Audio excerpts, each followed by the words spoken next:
فَلَنَسْأَلَنَّ الَّذِينَ أُرْسِلَ إِلَيْهِمْ وَلَنَسْأَلَنَّ الْمُرْسَلِينَ.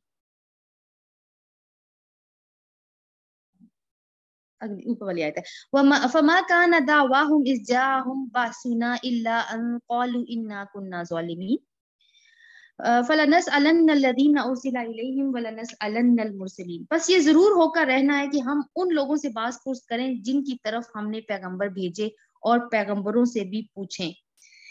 پیغمبروں سے کیا پوچھا جائے گا کہ تم نے پہنچا دیا، اور جن کو پہنچانا تھا ان سے کیا پوچھا جائے گا کہ تمہارے پاس پیغمبر آیا تھا، اس نے تمہیں بات پہنچائی تھی تو تم نے کیا کیا.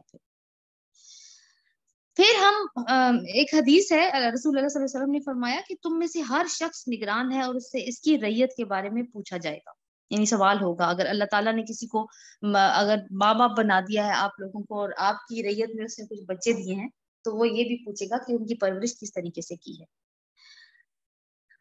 پھر ہم خود پورے علم کے ساتھ ساری سرگزشت ان کے آگے پیش کر دیں گے. یعنی یہ قیامت کا نقشہ ہے جو کھینچا جا رہا ہے، ساری سرگزشت کی جو کچھ بھی وہ کرتے رہے تھے. آخر ہم کہیں غائب تو نہیں تھے. یہ اللہ تعالیٰ کہہ رہے ہیں کہ میں تو، وہ تو ظاہر بھی ہے، حاضر بھی ہے، وہ تو عالم الشہادہ کا بھی رب ہے اور عالم الحاضرہ کا بھی رب ہے، تو وہ تو ہر جگہ موجود ہے. اور وزن اس روز عین حق ہوگا، جس کے پلڑے بھاری ہوں گے وہی فلاح پانے والے ہوں گے، اور جن کے پلڑے ہلکے ہوں گے وہی اپنے آپ کو خسارے میں مبتلا کرنے والے ہوں گے، کیونکہ وہ ہماری آیات کے ساتھ ظالمانہ برتاؤ کرتے رہے تھے.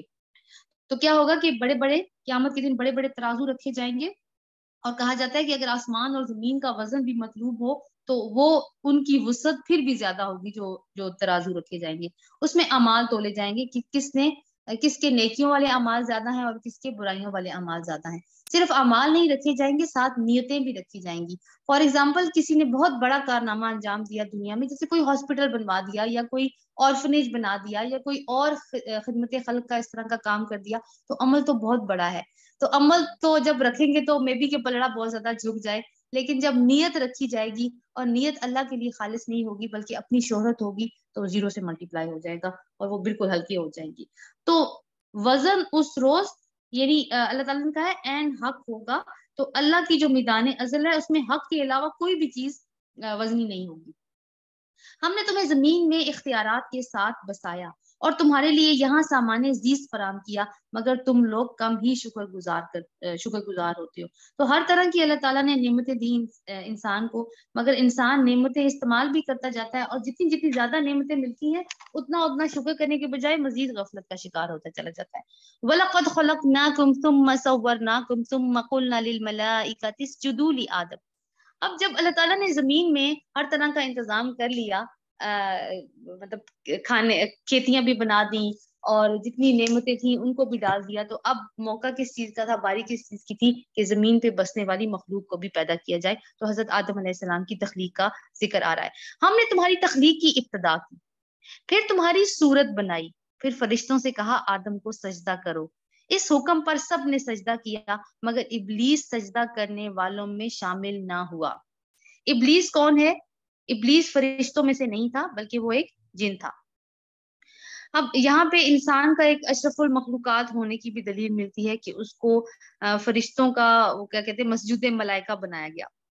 پوچھا تجھے کس چیز نے سجدہ کرنے سے روکا جبکہ میں نے تجھ کو حکم دیا تھا؟ بولا میں اس سے بہتر ہوں. کس سے؟ اب ابلیس بول رہا ہے میں اس سے بہتر ہوں. کس سے؟ جسے تو نے ابھی بنایا ہے. تو نے مجھے آگ سے پیدا کیا اور اس سے مٹی سے. فرمایا اچھا تو یہاں سے نیچے اتر، تجھے حق نہیں ہے کہ یہاں بڑائی کا گھمنڈ کرے. نکل جا، در حقیقت تو ان لوگوں میں سے ہے جو خود اپنی ذلت چاہتے ہیں. ساغرین کا لفظ استعمال ہوا ہے. اب دیکھیں اللہ تعالیٰ نے اوپر بتایا کہ انسان کی ابتدا کیسی، اللہ تعالیٰ نے تخلیق کی ابتدا کی، پھر اللہ تعالیٰ نے صورت بنائی، اور پھر فرشتوں سے کہا، یعنی اس کے بعد اللہ تعالیٰ نے اس میں روح پھونکی جو آگے بھی ہم جا کے پڑھیں گے. تو یہ 3 کام اللہ تعالیٰ نے کیے. مٹی سے تو تخلیق کی ہے، لیکن ابلیس کے مائنڈ میں صرف ایک چیز کھٹک گئی، کیا؟ یہ مٹی سے بنا ہوا ہے اور میں آگ سے بنا ہوں اس لیے میں بہتر ہوں. تو اس کی نظر جو ہے وہ ہر ساری حقیقت کے اوپر نہیں تھی.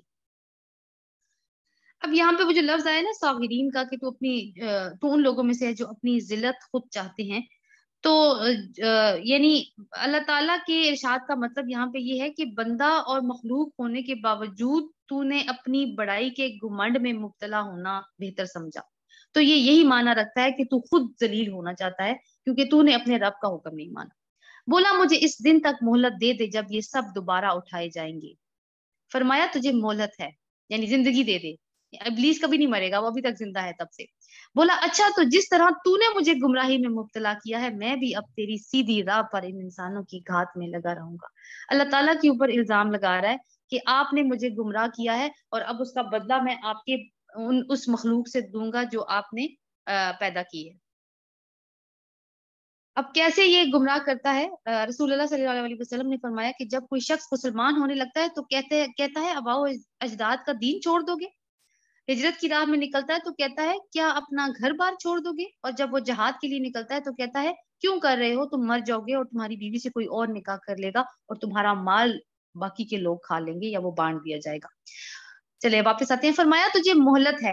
بولا اچھا تو جس طرح تو نے مجھے گمراہی میں مبتلا کیا ہے میں بھی تیری سیدھی راہ پر ان انسانوں کی گھات میں لگا رہوں گا۔ آگے اور پیچھے دائیں اور بائیں ہر طرف سے ان کو گھیروں گا تو ان میں سے اکثر کو شکر گزار نہیں پائے گا۔ یعنی آگے کا مطلب ہے کہ ان کو مستقبل کے سہانے خواب دکھاؤں گا اور ان کے اعمال ان کے لیے مزین کروں گا۔ پیچھے کا کیا مطلب ہے کہ جیسے ہی کوئی بندہ ہدایت کی طرف آئے گا میں اس کو یاد کراؤں گا، اچھا آپ بڑے نیک بن رہے ہو، تمہیں یاد نہیں ہے فلانا فلانا گناہ جو تم نے کیا تھا۔ تو جب انسان جو سیدھی راہ پہ آ جاتا ہے اور اپنے پرانے گناہوں کو یاد کرتا ہے تو اس کے اندر ایک مایوسی پیدا ہوتی ہے، اور شیطان کا یہی مقصد ہے کہ جیسے وہ خود مایوس ہے اللہ کی رحمت سے وہ بندوں کو بھی مایوس کر دے۔ پھر یہ ہے کہ دائیں طرف سے کہ انسان نے جو اچھے نیک عمل کیے ہوں گے جو دائیں ہاتھ کے اعمال ہوتے ہیں تو ان میں وہ کرے گا کہ اس کو احساس دلائے گا کہ واہ تم نے کتنا اچھا کام کیا تھا، تو انسان اپنے آپ کو بہت بڑا تصور کرنے لگے گا۔ وہ یہ بھول جائے گا کہ یہ نیکی کا کام اس نے اللہ کے لیے خالص ہو بھی کیا تھا، اور یہ بھی بھول جائے گا کہ اس کو کہ نیکی کرنے کی جو توفیق ہوتی ہے وہ بھی اللہ تعالیٰ کی طرف سے ہوتی ہے۔ اور بائیں طرف کا کیا مطلب ہے کہ تو ویسے ہی وسوسے ڈالتا ہے اور گناہ کی طرف اکساتا ہے۔ ہر طرف سے ان کو گھیروں گا تو ان میں سے اکثر کو شکر گزار نہ پائے گا، یعنی یہ شکر نہیں کریں گے کہ جو کچھ ان کو ملا ہے اس پہ شکر نہیں کریں گے بلکہ مزید کے لیے روتے ہی رہیں گے۔ تو اصل کام کیا ہے پھر ہمارا بندوں کا کہ ہر حال میں اللہ تعالیٰ کا شکر ادا کریں۔ رسول اللہ صلی اللہ علیہ وسلم نے کہا کہ کہا کرو کہ الحمدللہ اللہ کل حال، یا اللہ تیرا ہر حال میں جس حال میں تو رکھے تیرا شکر ہے۔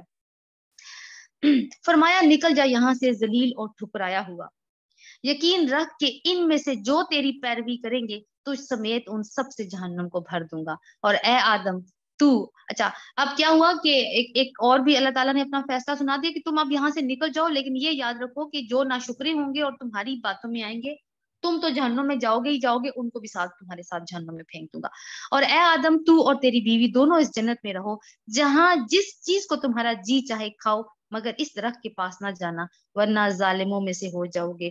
صرف ایک انسٹرکشن دی ہے اللہ تعالیٰ نے انسان کو، اور وہ کیا ہے کہ درخت کے قریب نہ جانا۔ اچھا یہ شیطان کا کام ہے، اس کے اوپر ایک تھوڑا سا مزید یہ دیکھ لیتے ہیں کہ شیطان کا مقصد ابھی اس نے کیا کہا کہ وہ ناشکری پیدا کرے گا بندوں میں۔ تو ناشکری کا پہلا سٹیپ کیا ہوتا ہے کہ وہ انسانوں میں ناخوشی پیدا کرتا ہے، کسی چیز کو لے کے وہ ناخوش ہو جاتا ہے، پھر وہ حسرتیں کرنے لگتا ہے کاش میرے پاس یہ ہوتا، پھر وہ ناشکری کے اوپر آ جاتا ہے اس کے بعد، اور پھر جب وہ ناشکرا ہو جاتا ہے تو پھر وہ اللہ تعالیٰ کے عذاب کا مستحق ہو جاتا ہے۔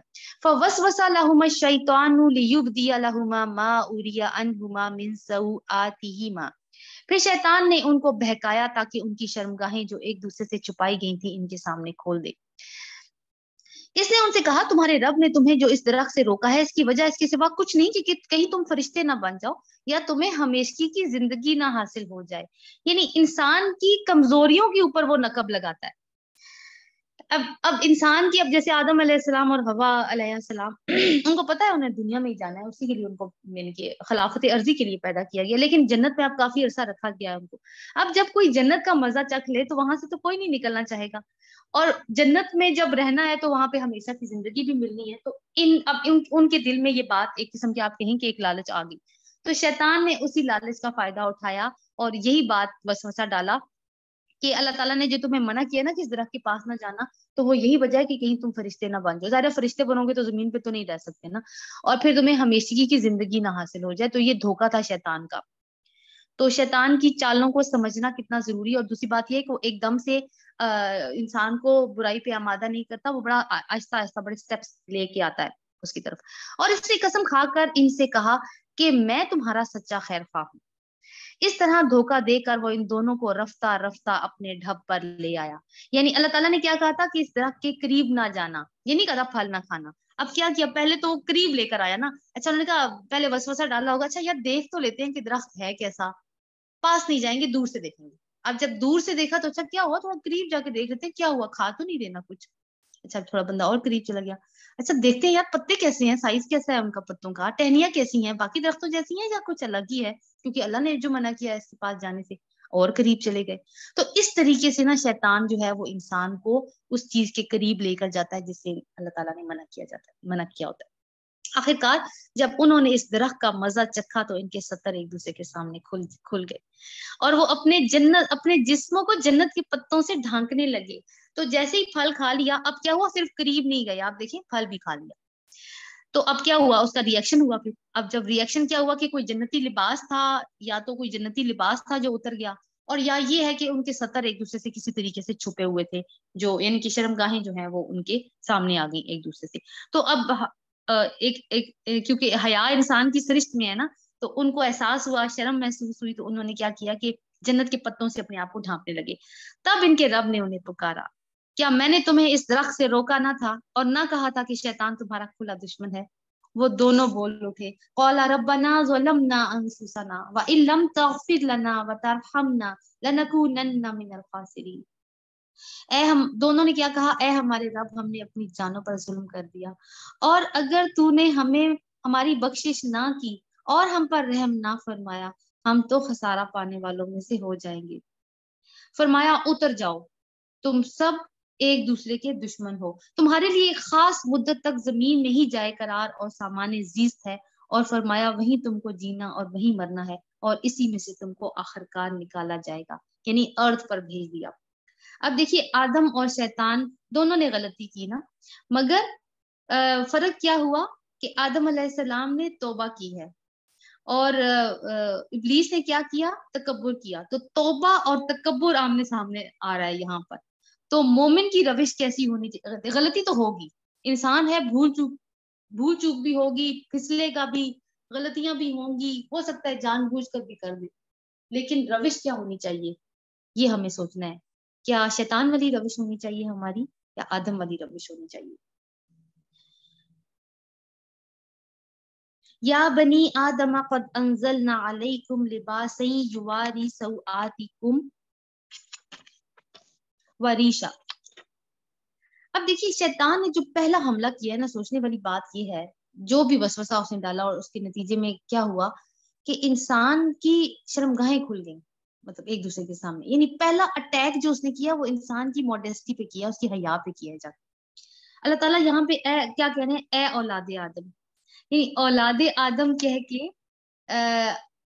اللہ تعالیٰ نے انسان کو احساس دلایا کہ اب جو انسان ہو, جو اس دور پہ موجود ہو جب قرآن نازل ہو رہا ہے, یعنی اہل مکہ, اور ابھی جو ہم اس کو پڑھ رہے ہیں, ہم سے مخاطب ہو کے کہہ رہے ہیں کہ اے اولاد آدم, ہم نے تم پر لباس نازل کیا ہے, جیسے کہ کتابیں نازل ہوئی, لباس بھی نازل کیا ہے, تمہارے جسم کے قابل شرم حصوں کو ڈھانکے, تمہارے لیے جسم کی حفاظت اور زینت کا ذریعہ ہو. 3 کام کرنے ہیں لباس نے, شرمگاہوں کو چھپانا ہے, ستر کو ڈھانکنا ہے, اور جسم کی حفاظت کرنی ہے, سردی گرمی سے بچانا ہے, اور خوبصورتی کا بھی ذریعہ ہے. اور بہترین لباس تو تقویٰ کا لباس ہے. تقویٰ کا کیا لباس ہے, یعنی اگر دل میں اللہ کی ناراضگی کا ڈر ہوگا کہ اللہ تعالیٰ میں یہ کروں گا تو اللہ مجھ سے ناراض نہ ہو جائے, تو انسان بچ بچ کر زندگی گزارے گا, تو اس کا اثر پھر ہر چیز پہ ہوگا نا, لباس پہ بھی ہوگا. تو یہ وہ لباس ہے جو ہمارے باطن کو ڈھانپ لیتا ہے, یعنی ہماری روحانی زینت کا ذریعہ ہے. اور ایک اور چیز اللہ تعالیٰ نے یہاں کیا کہا, ابھی آگے آئے گی, یہ اللہ کی نشانیوں میں سے ایک نشانی ہے, یعنی لباس اللہ کی نشانیوں میں سے ایک نشانی ہے, شاید کہ لوگ اس سے سبق لیں. کتاب اللباس ہے, صحیح بخاری میں ایک پورا چیپٹر ہے کتاب اللباس میں. اس میں ایک حدیث ہے, رسول اللہ صلی اللہ علیہ وسلم نے فرمایا کہ جہنمیوں کی 2 قسمیں ہیں, میں نے آج تک نہیں دیکھی. ایک وہ جو بیل کے دموں جیسے کوڑے سے لوگوں کو ماریں گے, یعنی لوگوں پہ ظلم کریں گے, اور دوسری وہ عورتیں جو کپڑے پہننے کے باوجود ننگی ہوں گی، مائل ہونے والی اور دوسروں کو مائل کرنے والی۔ اے بنی آدم، کہیں ایسا نہ ہو کہ شیطان تمہیں پھر اسی طرح فطرے میں مبتلا کر دے جس طرح اس نے تمہارے والدین کو جنت سے نکلوایا تھا اور ان کے لباس ان سے اتروا دیے تھے تاکہ ان کی شرمگاہیں ایک دوسرے کے سامنے کھولے۔ اور اب یہاں پہ جو والدین کا لفظ اللہ تعالیٰ نے استعمال کیا نا، کیونکہ ہمارے جد امجد تو حضرت آدم ہی ہیں، لیکن اللہ تعالیٰ نے جو والدین کا لفظ استعمال کیا ہے تاکہ ہمیں ایک قسم کی نا اٹیچمنٹ یا قربت کا احساس ہو حضرت آدم اور حوا کے ساتھ، کیونکہ پیرنٹس کے ساتھ تو بچے اٹیچ ہوتے ہیں نا، اولاد اٹیچ ہوتی ہے کہ، اور اگر کوئی ہمارے والدین کے ساتھ زیادتی کر لے تو پھر ہمارا ریئیکشن کیا ہونا چاہیے؟ ہم اس کے فیور میں ہوں گے جو زیادتی کرے گا، یا پھر ہم اس کے خلاف ہوں گے؟ تو یہاں پہ وہی بات بتائی جا رہی ہے، جس طرح اس سے تمہارے والدین کو جنت سے نکلوایا تھا اور ان کے لباس ان سے اتروا دیے تھے تاکہ ان کی شرمگاہیں ایک دوسرے کے سامنے کھولے۔ وہ اور اس کے ساتھی تمہیں ایسی جگہ سے دیکھتے ہیں جہاں سے تم انہیں نہیں دیکھ سکتے۔ ان شیاطین کو ہم نے ان لوگوں کا سرپرست بنا دیا ہے جو ایمان نہیں لاتے۔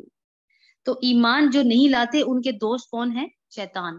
اب دیکھیں یہ ایک ٹائم لیس ایڈوائز ہے سب کے لیے، ہر ایک کے لیے، لباس کو لے کر، کہ شیطان کا پہلا حملہ کہاں پہ ہوگا؟ لباس کے اوپر۔ اور ابھی آپ دیکھیں کہ ہمارے ہاں کیا ٹرینڈ چل پڑا ہے کہ جتنا مختصر لباس ہوگا ہم اتنے ہی ماڈرن کہلائیں گے۔ تو آزادی کے نام پر یہ خوش فہمی ہمارے اندر، شیطان کیونکہ اسی طرح سے وسوسے ڈالتا ہے نا، تو اس نے ہمیں اس طرف لگا دیا ہے کہ کم لباس پہنو تو تم زیادہ معاشرے میں تمہاری عزت ہوگی، اور اس طرح سے ٹرینڈز کو فالو کرو۔ اور دیکھیے ایک اور چیز کہ اس کے ساتھی، کس کے ساتھی؟ شیطان کے ساتھی تمہیں ایسی جگہ سے دیکھتے ہیں جہاں سے تم انہیں نہیں دیکھ سکتے۔